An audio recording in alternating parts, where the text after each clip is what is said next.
আসসালামু আলাইকুম রহমতুল্লাহি ওয়া বারাকাতুহু।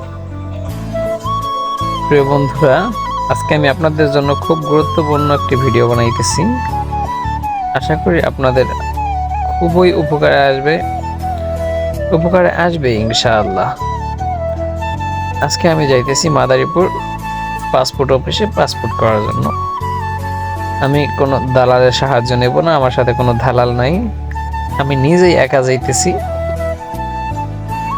তো আপনারা সাথে থাকুন, আমি কথা বলি, আপনারা শুনুন, ইনশাআল্লাহ আপনাদের বুঝতে সুবিধা হবে। আর আপনাদের কোনো দালাল লাগবে না, দালাল ছাড়াই আপনারা পারবেন পাসপোর্ট করতে।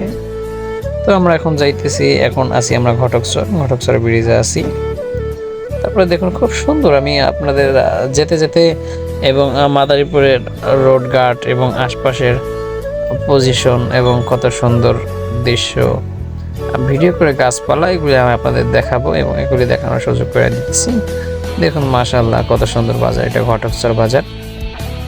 তো এইটা তো রোডের সাথে শুধুমাত্র একটু দেখাইলাম, বিশাল বড় ঘটকচর বাজারটা, বিশাল বড়। তো সামনেই দেখুন এই যে ঘটকচরের স্কুল আছে, এই যে এটা ঘটকচরের স্কুল, খুব সুন্দর বড় স্কুল। এখানে অনেকে লেখাপড়া করেন, এই দেখুন এই যে লেখা আছে ঘটকচর বহুমুখী উচ্চ বিদ্যালয়। তো বন্ধুরা আপনারা দেখতে থাকুন, আমি আপনাদের সাথে শেয়ার করি। তো আমি এখন যাইতেছি মাদারীপুর। আমি কোনো দালালের সাহায্য কেন নিলাম না, কারণ এখানে দালালের প্রয়োজন হয় না। হয় ঠিক আছে, যারা বোঝেন না তারা, কিন্তু আপনারা এমনি নিজে একা একা কইরাও যেই কষ্ট করবেন বা যেই কাজগুলি করতে হবে, ওই দালাল আপনার থাকলে ওই একই কাজ করা লাগবে, সেম খাটনি করা লাগবে প্রায়। অহেতুক আপনাদের দালালকে 2,500 থেকে 3,000 টাকা বেশি দেওয়া লাগবে। তো আপনারা যদি আমার এই ভিডিওটি দেখেন তাহলে আপনাদের এই টাকাগুলি বাড়তি যাবে না ইনশাআল্লাহ। আমার এই এক ভিডিওতে আপনারা পুরো ইনফরমেশন জেনে যাবেন। তো আপনারা ভিডিওটি দেখতে থাকুন, আমি পর্যায়ক্রমে ধীরে ধীরে আমি সব কিছু বলতে থাকি, আপনারা শুনুন। আমি আসি সম্ভবত এখন মস্তাপুর, ওই আপনারা এটা এখন কোথায় আছে আমি, আচ্ছা যাই হোক, আমি ঠিকানা না বললাম আমার মনে পড়তেছে না, কারণ এখানে আমি কম আসি। তো আমি এখন আপনাদের বলি যে দালাল দিয়ে আমি কেন করাইলাম না, আর দালাল দিয়ে আপনাদের খাটনি কেমনে সেম হয়। যেমন আপনারা পাসপোর্ট করাইবেন, আপনাদের পাসপোর্ট করতে হলে পাসপোর্ট অফিসে আপনি যাইবেন, যে আপনার ফিঙ্গার দিতে হবে, হ্যাঁ কাগজে সাইন করাইতে হবে, যা যা করা লাগে ওইটা ফিঙ্গার কিন্তু দালাল দিতে পারবে না, আপনার লাগবেই। তো আপনার যেতে হবে, এই সাইন করে আনতে হবে। ওই দালাল দেখা যায় কি আমার সাথে অনেক মানুষ ছিল, এবং দালালে ফোন দিয়ে বইলা দাও, এখানে যাও, এটা করো হান তার না, শেষ কাহিনী, মানে এইভাবে। তো আমি আপনাদের বিস্তারিত সহজে দেখা যায় কি, দেখেন আমার এটা নতুন ভিডিও, তো আমি এত ভিডিওতে এক্সপার্ট না, আমার তো 2-1টা ভিডিও বানাইতেছি এরকমের। তো ইনশাল্লাহ একটা সময় আমি পারব, সহজে গুছিয়ে কথা বলতে পারবো, দ্রুত সব কিছু বলতে পারবো। হয়তো এখন গুছালোভাবে কথা বলতে পারি না। তো আমি বলি দালাল দিয়ে করাইতে প্রায় মিনিমাম আপনার 10,000 টাকা লাগে আর কি। 10 বছর মেয়াদি পাসপোর্ট করতে গেলে 10,000 টাকা লাগে। এটা মস্তাপুর বন্ধুরা, আপনারা দেখতে থাকুন, আমি বলি যাই হোক 10,000 টাকা লাগে পাসপোর্ট করতে। আর আপনি যদি দালাল ছাড়া নিজে পাসপোর্ট করেন তাহলে আপনার শুধুমাত্র 5,750 টাকা লাগবে। 5,750, বুঝতে পারছেন? তো আপনি যেই কম্পিউটার থেকে আপনার ফর্ম পূরণ করবেন পাসপোর্টের, ওইখানে আপনার 2 থেকে 250 টাকা দেওয়া লাগবে। ধরেন আমি বললাম না কেন 250 টাকাই, তো 250 টাকা যদি আপনি দেন, তো ওই 250 আর ওদিকে 5,750, এই কিন্তু আপনার 6,000 টাকা। তো মাস্ট আপনার পুরোপুরি 6,000 টাকায় পুরো পাসপোর্টের খরচ। তো এর মাঝে আরেকটা আছে, আপনার যদি পুলিশ ক্লিয়ারেন্স করেন আপনি, তাহলে ওইখানে আবার একটু খরচ আছে। ওইখানে খরচ কেমন, পুলিশ যদি আপনার বাড়িতে আসে তাহলে আপনাদের এখানে 500 থেকে 1,000 টাকা আপনারা তাদেরকে দেয়া লাগে, ঠিক আছে? তো এটা পুলিশ ক্লিয়ারেন্স করতে 500 থেকে ধরেন আমি 1,000 টাকাই ধরলাম না কেন, ওদিকে 5,850 আর 250 টাকা ধরেন কম্পিউটারে দিলেন 6,000। 6,000 আর পুলিশে ধরেন আপনি 1,000, 1,000 দেওয়া লাগে না, আপনি ধরেন 1,000ই, তো এই মোট 7,000 টাকা খরচ। 7,000 টাকা খরচ। আপনি কেন একজন দালালকে 10,000 টাকা দিবেন? ঠিক আছে, কেন দিবেন? আপনারা পাসপোর্ট বুঝেন না, পাসপোর্ট অনেক কঠিন। হ্যাঁ, পাসপোর্ট অফিসে গেলে কেমন কেমন ভয় লাগে, বা কোনোদিন করেন নাই, বিদেশ যাবেন, বড় একটা ব্যাপার, ভুল ত্রুটি হলে সমস্যা, মানে এরকম একটা আতঙ্ক থাকে যায়। তো কোনো টেনশন নাই, কোনো ভয় নাই। আমিও আগে কোনো দিন পাসপোর্ট করি নাই, এই ফার্স্ট। আপনারা দেখুন, আমি আপনাদের দেখাইতেছি, খুব সুন্দর। তো এখানে কি হবে আমি আপনাদের বলি। আপনারা একটা কম্পিউটারে যাইবেন, তো ওইখানে আপনাদের কাগজপাতি নিয়ে যাবেন। কাগজপাতি বলতে কি, আপনার পিতামাতার আইডি কার্ড নিয়ে যাবেন। আমার পিতামাতার আইডি কার্ড, হ্যাঁ, পিতামাতার আইডি কার্ড নিয়ে যাবেন, এবং আপনার আইডি কার্ড নিয়ে যাবেন। আইডি কার্ড না থাকলে জন্ম নিবন্ধনের কাগজ, এগুলি নিয়ে যাবেন। এগুলি নিয়ে যাওয়ার পরে ওই কম্পিউটারের দোকানিকে বলবেন যে ভাইয়া, আমি পাসপোর্ট করবো, আমার ফর্ম পূরণ করে দেন। তখন ওই দোকানি আপনার ফর্ম পূরণ করে দেবে, এবং যেখানে যেটা বসানোর ঠিকানা, আপনার পাসপোর্ট দেখে আপনার আইডি কার্ড দেখে আপনার বাবা আমার আইডি কার্ড দেখে, চেয়ারম্যানের সার্টিফিকেট লাগবে, আবার চেয়ারম্যানের সার্টিফিকেট লাগবে। কারেন্ট বিল লাগে না, আমার লাগে নাই, আশা করি আপনাদেরও লাগবে না।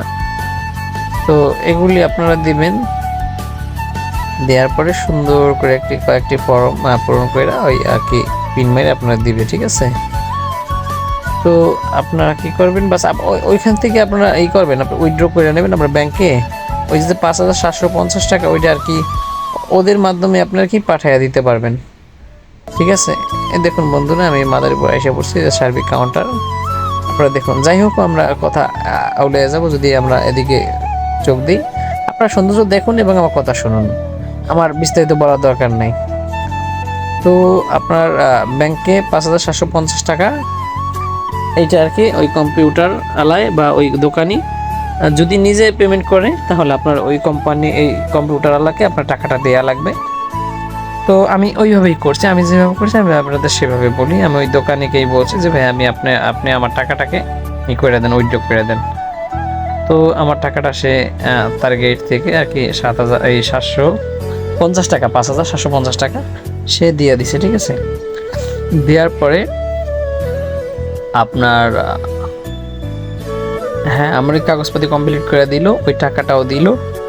তারপরে শেষে বললো যে ভাইয়া, আমার বিল হয়েছে 250 টাকা। ওইভাবে তো বলে না, আমি বলছি আপনার কত টাকা দেওয়া, পরে আমাকে বললো যে ভাই, আপনি আমাকে 6,000 টাকা দিন।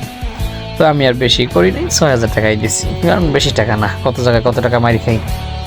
পরে 6,000 টাকাই দিলাম, কারণ আমি আবার তো নতুন, তো আমি তার থেকে অনেক ইনফরমেশন নিচ্ছি যে ভাই, আমি কেমনে কী করবো, আমি তো বুঝি না, ওই আপনি আমাকে একটু বুঝাইয়া দিয়েন। পরে আমাকে বুঝাইয়া দিল। তো বন্ধুরা দেখুন, আমি প্রায় চলে আসছি। ওই যে কম্পিউটার, ওই যে জসকোড দেখা যাইতেছে, ঠিক ডান পাশে দেখুন, ওই যে কর্নারে, ওই যে মাঝে দেখা যাইতেছে, এখন ওইটা পাসপোর্ট অফিস, ওইখানে আর কি পাসপোর্ট করতে আসবো। তো আমি যে কম্পিউটার থেকে আমি কাগজ ফর্ম পূরণ করছিলাম, আমি এখন ওই কম্পিউটার দোকানে যাব, আমি ওইখান থেকে কাগজ নিয়ে আসবো। আপনারা দেখুন, এই যে এখানে দোকান। তো এখান থেকে আমি এখন কাগজটা নিয়ে আমি ওই পাসপোর্ট অফিসে যাব, ওইখানে গিয়ে কাউন্টারে জমা দেওয়া লাগবে। তো যাই হোক, আপনারা ভিডিও দেখতে থাকুন। তারপরে আপনার এই দোকানিকে দিয়ে আপনার টাকাটাকে ব্যাংকে পাঠাইবেন, ওইখানে একটা রিসিপ্ট দেবে, সব সুন্দর করে প্রিন্ট কইরা। তারপরে আপনার প্রিন্ট মাইন্ড একটা কাগজ সেট আপ হিসাবে দিয়ে দেবে আপনার হাতে। ওই কাগজটি নিয়ে আমার মতন সোজা পাসপোর্ট অফিসে যাবেন।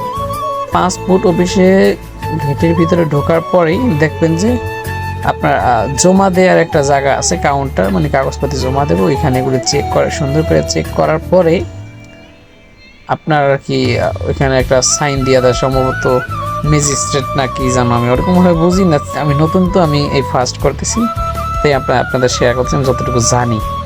তো আপনাদের সাইনটা করে দেওয়ার পরে আপনাদেরকে একটা ঠিকানা দেবে যে অমুক জায়গায় যান আপনারা, ওইখানে আপনাদের ফিঙ্গার নেবে। আপনি যেই দিনকে করবেন, কাগজ জমা দিবেন, সেম ওই দিনকে আপনার ফিঙ্গার নেবে, মানে আর কোনো কাজ নাই আপনার, এই যে প্রথম ধাপ।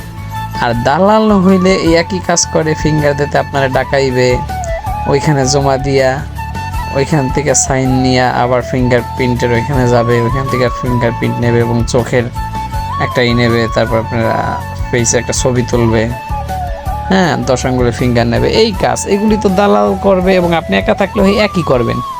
আপনি তো আমি সহজে বইলা দিছি, আপনি শুধু পাসপোর্ট করতে একটা কম্পিউটার দোকানে যাইবেন, বলবেন যে আমি পাসপোর্ট করুম, ফর্ম পূরণ করতে হবে। তো যেই পিতামাতার আইডি কার্ড, নিজের আইডি কার্ড, চেয়ারম্যানের সার্টিফিকেট, এই কাগজগুলি লাগবে, এগুলি দিবেন, আপনার সুন্দর করে যেমনি যা করা লাগে কইরা দিবে।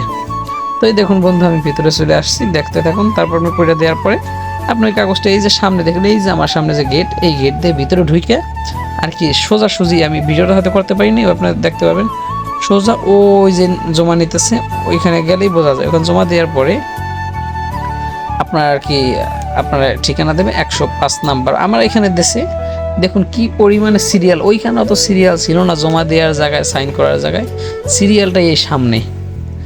যাই হোক, আমার প্রায় এখানে 3 ঘন্টার মতন সিরিয়াল থাকে। আলহামদুলিল্লাহ আমার এই নিয়েছে, আপনার সই নিছে এবং আমার ফিঙ্গারপ্রিন্ট নিছে এবং আমার সব কিছু কমপ্লিট করার পরে একটা রিসিপ্ট দিছে। ওই রিসিপ্টটা নিয়ে আমি বের হয়েছি। আমার বলছে যে তোমার কাজ শেষ। এখন সময় মতন যখন আমার পাসপোর্ট রেডি হয়ে যাবে, আমার একটা নাম্বার নিছে, ওই নাম্বারে মেসেজ আইসা পড়বে এবং তখন আমি পাসপোর্টটা উঠাইতে পারবো। আমার যতটুকু মনে হয়, বাকিটুকু আমি এখন তো শিওর জানি না, আমি যতটুকু জানছি আপনাদের সাথে ততটুকু শেয়ার করছি। ইনশাআল্লাহ আমি পরবর্তীতে আপনাদের যদি ভালো লাগে ভিডিওটি, আপনারা কমেন্ট করে জানাইবেন। ইনশাআল্লাহ পরবর্তী স্টেপগুলি বা কীভাবে পুলিশ ক্লিয়ারেন্স হয়েছে এবং আমি কিভাবে পাসপোর্টটা হাতে পাইছি, ওই বিস্তারিত নিয়ে একটা ভিডিও বানাবো যদি আপনারা চান, তাহলে আর নয় না। হ্যাঁ, যাই হোক আলহামদুলিল্লাহ, আপনারা দোয়া করবেন।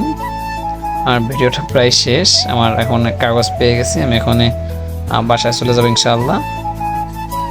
এখন কতদিন পরে জানি না পুলিশে ডাক দেয় বা আমার ক্লিয়ারেন্স হয়, তার কতদিন পরে পাসপোর্ট পাবো এসব সম্পর্কে আমার এখন তো পুরোপুরি ধারণা নাই। ইনশাআল্লাহ যখন আমার পুরোপুরি ধারণা হবে আমি আপনাদের সাথে শেয়ার করব। আমি বলবো যে দালালের দরকার নাই, দালাল দিয়া যে খাটনি আপনার আশাই লাগবে, আপনার ফিঙ্গার দেওয়া লাগবে, কষ্ট করাই লাগবে। ফিঙ্গার দেয়া আসা একদিন, আর ওই একদিন আপনি নিজেই করে নিয়ে যেতে পারবেন। মনে করতে পারেন যে দৌড়াদৌড়ি করা লাগবে, হানতান না, কিচ্ছু না, একাই আপনি সব পারবেন।